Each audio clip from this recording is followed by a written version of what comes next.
नमस्कार मित्रांनो, पुन्हा एकदा तुमचं हार्दिक स्वागत आहे नवीन अशा व्हिडिओमध्ये. मित्रांनो, आजचा व्हिडिओ खूप महत्त्वपूर्ण होणार आहे, कारण महाराष्ट्र शासन आणि युनिसेक यांच्या संयुक्त विद्यमानाने सर्वच आश्रमशाळा या आश्रमशाळेमध्ये शिक्षक भरती होणार आहे आणि याच सर्व शिक्षण भरतीबद्दल आपण या व्हिडिओमध्ये चर्चा केलेली आहे. कोणत्या जिल्ह्यामध्ये आहे, किती जागा आहेत, काय क्रायटेरिया आहे, सर्वच माहिती या व्हिडिओमध्ये दिलेली आहे. तर शेवटपर्यंत हा व्हिडिओ पहा मित्रांनो. सदर भरती ही महाराष्ट्र शासनाच्या मार्फत आणि आदिवासी विकास विभाग त्याचबरोबर युनिसेक या बाह्य यंत्रणेमार्फत चालवलेली आहे. महाराष्ट्रातील सर्वच जिल्ह्यातील आश्रमशाळांसाठी सदर भरती आहे आणि सदर भरती ही कंत्राटी तत्वावरती तात्काळ जागा भरण्याची आहे. जर का तुम्हाला लगेच जॉब हवा असेल तर तुम्ही याचा नक्कीच विचार करू शकता मित्रांनो. जरी हे सध्या कंत्राटी तत्वावरती असेल तरी देखील पुढे जाऊन याच आश्रमशाळेवरती किंवा याच माध्यमातून आपल्याला भविष्यात मोठी संधी चालून येऊ शकते. कोणकोणती पदे उपलब्ध आहेत मित्रांनो? कला शिक्षक, क्रीडा शिक्षक आणि संगणक शिक्षक. जवळपास 650 पेक्षा अधिक जागा उपलब्ध आहेत मित्रांनो. Art teacher, sport teacher, computer teacher, जवळपास 650 पेक्षा अधिक जागा उपलब्ध आहेत. नक्कीच तुम्ही या सर्व गोष्टींचा विचार करू शकता. जर का आपण त्या क्षेत्राशी निगडीत असाल तर 100% आपण या भरतीचा विचार करा आणि तुमचा कोणी मित्र असेल, मैत्रिणी असेल, कोणी नातेवाईक असेल जो या क्षेत्राशी निगडीत आहे त्याला देखील सदर व्हिडिओ आपण शेअर करू शकता. आर्ट टीचर, जे कोणी कला शिक्षक असतील त्यांच्यासाठी काय क्रायटेरिया आहे तर मित्रांनो, त्यांनी ETD ही त्यांच्यासाठी कंपल्सरी आहे. तसेच त्यांनी AM केलेलं असावं, आर्ट मास्टर किंवा BFA bachelor of fine arts किंवा नृत्य, गायन, वादन विषयातील पदवी. आता अनेक विद्यार्थी हे BA म्युझिक किंवा MA म्युझिक केलेलं आहे किंवा काहींनी बऱ्याचशा क्षेत्रातील त्या पदव्या आहेत, तर तुम्ही याच्यासाठी नक्कीच अप्लाय करू शकता. कला शिक्षकांसाठी किती जागा आहेत तर जवळपास 247 जागा आहेत आणि जवळपास 20,000 रुपये प्रति महिना तुम्हाला वेतन दिलं जाणार आहे. तर जे कोणी आर्ट टीचर असतील, गायन, वादन, नृत्य, तुम्ही सर्वांनी या संदर्भात नक्कीच विचार करावा आणि तुमचे कोणी मित्र असतील तर त्यांना सदर व्हिडिओ नक्कीच शेअर करा, जेणेकरून ते या पदभरतीचा उपभोग घेऊ शकतील.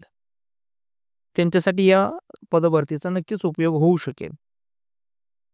याच्यानंतर पहा मित्रांनो, आपण क्रीडा शिक्षकाबद्दल अधिक माहिती घेऊया. क्रीडा शिक्षकांसाठी जे कोणी नामांकित खेळाडू असतील, माजी सैनिक असतील, सेवानिवृत्त पोलीस कर्मचारी असतील किंवा जे कोणी NIS असतील, BPED धारक असतील, MPED धारक असतील, असे सर्व उमेदवार या क्रीडा शिक्षक पदासाठी अर्ज करू शकतात. शारीरिकदृष्ट्या तंदुरुस्त असणं आवश्यक आहे, अत्यावश्यक म्हटलं तरी हरकत नाही. आणि किमान विद्यापीठ स्तरावर खेळात प्रतिनिधित्व आवश्यक आहे. कोणत्या तरी खेळामध्ये तुम्ही किमान विद्यापीठ स्तरावरती प्रतिनिधित्व केलेलं असावं. क्रीडा शिक्षकाच्या जवळपास 159 जागा उपलब्ध आहेत आणि जवळपास 25,000 रुपये प्रति महिना आपल्याला मानधन मिळू शकतं. एकत्रित मानधन हे 25,000 सांगितलेलं आहे मित्रांनो. आर्ट टीचरसाठी 20,000 सांगितलं होतं, तर स्पोर्ट टीचरसाठी जवळपास 25,000 सांगितलेलं आहे. तर जे कोणी BPED धारक, MPED धारक माझे मित्र असतील तर त्यांनी नक्कीच या गोष्टीचा विचार करून आपण अर्ज करू शकता. अर्ज कसा करायचा आहे नक्कीच शेवटी मी सांगितलेलं आहे. नक्कीच व्हिडिओ शेवटपर्यंत पहा. यानंतर जे कोणी कम्प्युटर टीचर असतील त्यांच्यासाठी सुद्धा या भरतीमध्ये जागा आहेत. संगणक शिक्षक यांच्यासाठी BSc ज्यांचं कम्प्युटर सायन्स आहे, CS आहे किंवा IT आहे, bachelor of computer application BCA किंवा BE कम्प्युटर, BTech कम्प्युटर किंवा इतर कोणत्याही संगणक शाखेची पदवी असेल, जसे की BSc असेल किंवा AI असतील किंवा आता बरंचसं डेटा सायन्स वगैरे उपलब्ध आहेत. तुम्ही कोणतीही पदवी घेतलेली चालेल, पण ती कम्प्युटर फील्डचीच असावी. मात्र जर का तुमचं मास्टर डिग्री झालेलं असेल तर तुम्हाला प्राधान्य मिळेल. फॉर एक्झाम्पल MCA असेल, MSc असेल, IT असेल, कम्प्युटर असेल. पण तुमचं जर प्राधान्य कोणाला मिळेल, जर BCAचा उमेदवार तिथं अर्ज करत असेल आणि तिथे एखादा MCA झालेला आला किंवा MSc झालेला असेल तर त्याला प्राधान्य मिळेल. संगणक शिक्षकाच्या जागा 255 उपलब्ध आहेत आणि एकत्रित मानधन हे 20,000 रुपये प्रति महिना मिळणार आहे. तर जे कोणी BCA झालेला असतील यांना कुठेही B.Ed, D.Ed मागितलेलं नाही मित्रांनो. त्यामुळे BCA झाला असेल, BSc झालेला असेल, MCA झाला असेल, तुम्ही या गोष्टीचा नक्की विचार करा, जेणेकरून आपल्याला या पदभरतीचा नक्कीच उपयोग होईल. तुमचे कोणी मित्र असतील, कोणी भाऊ असेल, मैत्रीण असेल, बहीण असेल, ज्याचं BCA झालेलं आहे, MCA झालेलं आहे, BSc झालेलं आहे, कम्प्युटर क्षेत्रामध्ये तो डिग्री घेतलेला आहे, नक्कीच त्याला हा व्हिडिओ शेअर करा, जेणेकरून त्याला या पदभरतीचा फायदा होईल. सिलेक्शन कसं असेल, ॲप्लिकेशन कसं असेल, अर्ज कसा करायचा, ईमेलद्वारे अर्ज करणं आवश्यक आहे मित्रांनो. याच्यासाठी कोणतीही लिंक नाही, डायरेक्ट तुम्ही ईमेलद्वारे करू शकता. ईमेलच्या सब्जेक्टमध्येच पदाचं नाव नमूद करा. सर्वच्या सर्व डॉक्युमेंट तुम्हाला PDF फॉर्मॅटमध्ये द्यायच्यात आहे. आणि विशेष याची अंतिम मुदत ही जाहिरात प्रसिद्ध झाल्यापासून 10 दिवसात आहे आणि 13 नोव्हेंबर 2025ला सदर जाहिरात प्रसिद्ध झालेली आहे आणि 23 नोव्हेंबरपर्यंत याची जागा भरण्याची किंवा अर्ज करण्याची मुदत आहे. त्यामुळे याच्यापूर्वीच तुम्ही अर्ज करा मित्रांनो. डॉक्युमेंट काय लागतील तर शैक्षणिक तुमचे जे काही डॉक्युमेंट असतील, अनुभव जर असेल तर त्याचं डॉक्युमेंट, तर मी तर म्हणतो अनुभव असल्यास प्राधान्य मिळेलच. ओळखपत्र असेल, तुमचा रिझ्युमे असेल, पासपोर्ट फोटो आणि सर्व डॉक्युमेंट एकाच मेलमध्ये त्यांना अटॅच करून पाठवून द्या, जेणेकरून सर्व गोष्टी त्यांच्या क्लिअर होतील आणि तुम्हाला इंटरव्ह्यूसाठी सिलेक्ट केलं जाऊ शकतं. कारण अनेक विद्यार्थी फक्त रिझ्युमे पाठवून देतात, परिणामी सर्व गोष्टी क्लिअर होत नाहीत. त्यामुळे तुमचा हायेस्ट क्वालिफिकेशन, तुमचे एक्सपिरियन्स लेटर, तुमचे सर्व जे काही एज्युकेशनल डॉक्युमेंट आहेत सर्वचे सर्व एकाच PDF मध्ये करा आणि ते अटॅचमेंटमध्ये त्यांना मेलमध्ये पाठवून द्या. ईमेल कसा करायचा तर मित्रांनो याचा स्क्रीनशॉट काढून घ्या.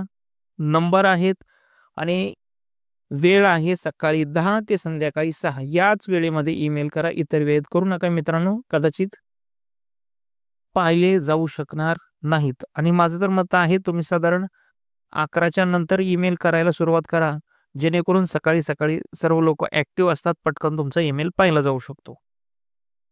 कारण ज्यावेळेस आपण ऑफिसमध्ये जातो, जास्तीत जास्त लवकर आपण गेल्यानंतर ऑफिसमध्ये ॲक्टिव्ह असतो, त्यानंतर इतर कामं वाढू शकतात. मेल पाहिल्यानंतर तुम्हाला सिलेक्शन प्रोसेसमध्ये येण्याची चान्सेस जास्त आहेत. त्यामुळे शक्यतो 11 नंतर पटकन मेल करून टाका, ज्यांना कोणाला या पदभरतीसाठी अर्ज करायचा असेल. यानंतर पहा मित्रांनो, महत्त्वाची सूचना आहे, ही सर्व भरती जी आहे ही कंत्राटी आहे, हे मात्र लक्षात घ्या. कारण व्हिडिओच्या सुरुवातीला देखील मी सांगितलं होतं, ही भरती कंत्राटी आहे. ही पदे महाराष्ट्रातील सर्व जिल्ह्यांसाठी आहेत.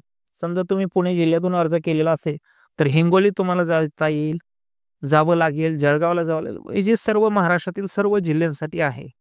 फक्त पात्र उमेदवारांनीच अर्ज करावा. उगाचच माझं BA झालं, बॅचलर ऑफ आर्ट्स आणि कम्प्युटर टीचरसाठी मी अप्लाय केलं तर कदाचित मान्य होणार नाही. तर पहा मित्रांनो, या व्हिडिओमध्ये आपण सर्व सविस्तर माहिती पाहिलेली आहे. नक्कीच या व्हिडिओसाठी एक लाईक करा. चॅनलवरती पहिल्यांदाच आला असाल तर नक्कीच चॅनलला सबस्क्राईब करा आणि हा व्हिडिओ तुमच्या मित्रांसोबत नक्की शेअर करा. सध्या तरी इथेच थांबूया. धन्यवाद.